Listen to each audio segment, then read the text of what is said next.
चलंतु आज आमे बनेइबा भेजिटेबल्स चूड़ा उपमा। जलखिया रे खाइबा पई छोटरू बड़ समस्तंक पई चूड़ा उपमा गोटे बहुत बढ़िया हेल्दी ऑप्शन अटे। बहुत सिंपल रेसिपी अटे। अति सहज रे एवं खूब कम समय रे आपण एहा को तयारी करि परिबे। जेहेतु आज आमे भेजिटेबल्स चूड़ा उपमा बनौछे सेति पई किछिटा भेजिटेबल्स को काटी करी रेडी करी रखिछि। चलंतु देखिनबा। सब भेजिटेबल्स को भलो भाबरे धोई करी तापरे एभली छोट छोट करी काटी नेछि। बीन्स को एभली छोट छोट खंडरे काटी नेछि। गाजर को भी एभली छोट छोट खंडरे काटी नेछि। अल्प किछि बंधा कोबी को भी एभली पतला पतला करी काटी नेछि। गोटे मीडियम साइज रो शिमला लंका को भी एभली छोट छोट खंडरे काटी नेछि। अल्प किछि भृसुंग पत्र भी नेछि। गोटे मीडियम साइज रो आलू को भी काटी करी एभली पानी रे रखिछि। आधा गिना ताजा फ्रेश मटर छुई नेछि।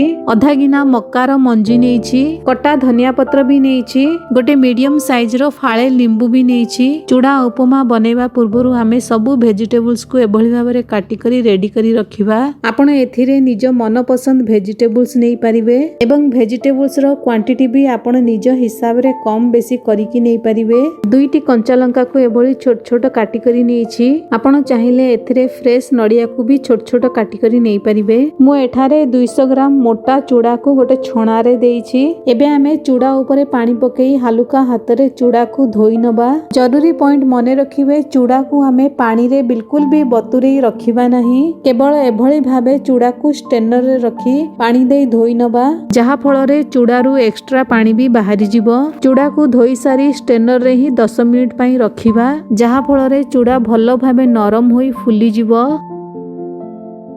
एपटे मु गैस ऑन करी गोटे कड़ाई रे 2 चम्मच तेल पकेइछि। तेल गरम होला परे गैस रो फ्लेम को लो करी एथिरे गोटे चम्मच बिरी डाली पकेइछि। बिरी डाली रो टेस्ट एवं फ्लेवर चूड़ा उपमा रे बहुत बढ़िया आसी थाए। थरे ट्राई करी कि देखिबे। आधा छोटो चम्मच सोरिषो पकेइछि। आधा छोटो चम्मच जीरा भी पकेइछि। आधा छोटो चम्मच हिंगू भी पकेइछि। हिंगू रो फ्लेवर भी चूड़ा उपमा रे बहुत बढ़िया आसी थाए। सब को एपट सेपट गोळेई लो फ्लेम रे भाजी नबा। तापरे दुईटी कंचा लंका को छोट छोट काटी करी पकेइछि। आपण एथिरे निज टेस्ट हिसाब रे कंचा लंका ऐड करिवे। गोटे मुठा कंचा बादाम भी एथिरे ऐड करिछि। फुटण सहित चिना बादाम को मिक्स करी भलो भाबे लो फ्लेम रे भाजी नबा। अल्प किछि भृसुंग पत्र भी पकेइछि। भृसुंग पत्र रो फ्लेवर भी एथिरे बहुत बढ़िया आसी थाए। एबे आमे एथिरे काटिकी रखिथिबा आलू को पकेई मिक्स करि नबा। आलू को भलो भाबे मिक्स करि सारिबा परे एहा को आमे कवर करी लो फ्लेम रे 2 रु 3 मिनिट पर्यंत सिजेइबा।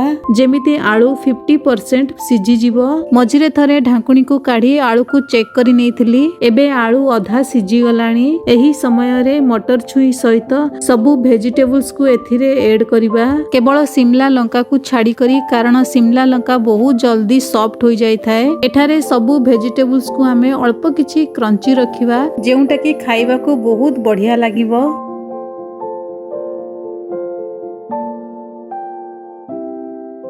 एबे आमे एथिरे स्वाद अनुसार लूण पकेई सबु को भलो भाबे मिक्स करि नबा। तापरे एहा को आमे मीडियम टू लो फ्लेम रे कवर करी 5 रु 6 मिनिट पर्यंत रांधिबा। मने रखिबे सबु भेजिटेबल्स को आमे भलो भाबे सिजेइबा किंतु भेजिटेबल्स एकदम गोटी गोटी रहिबो। बिल्कुल भी मैश करिबा नहीं। मझी मझी रे कवर को हटेई चेक करि नबा। 5 मिनिट परे कवर काढी काटिकी रखिथिबा शिमला लंका को पकेई पुनी थरे सबु को भलो भाबे मिक्स करिबा।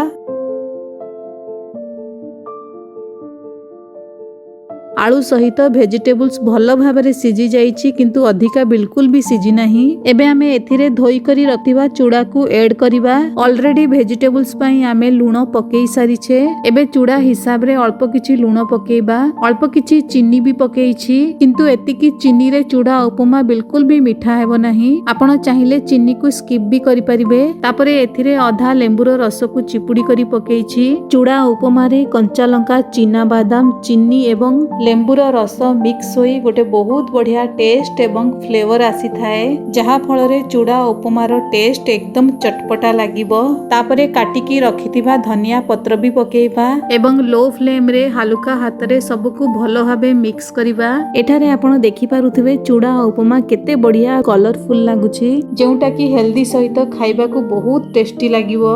भलो भाबे सबको मिक्स करि सारिबा परे एहाकू आमे कवर करी बिल्कुल लो फ्लेम रे 3-4 मिनट पर्यंत कुक करिबा जहा फल रे हमर एही चूड़ा उपमा सॉफ्ट हेबा सहित बहुत बढ़िया झुरझुरिया एवं गोटी गोटी होई हेबो। चूड़ा उपमा बहाना रे आमे बहुत किछि वेजिटेबल्स छुआ मानकू देई परिबा जेउटा कि बहुत हेल्दी अटे। एकदम टेस्टी एवं हेल्दी चूड़ा उपमा हमर तयारी होई सारिछि। गरमा गरम एहाकू सर्व करिबा। चूड़ा उपमा उपरे एभली भाबरे अल्प किछि सेव भुजिया भी पकेइछि लेंबू एवं कंचा लंका भी सर्व करिछि। आशा करूछि आजिर रेसिपीटी आपनकू बहुत पसंद आसीथिबो।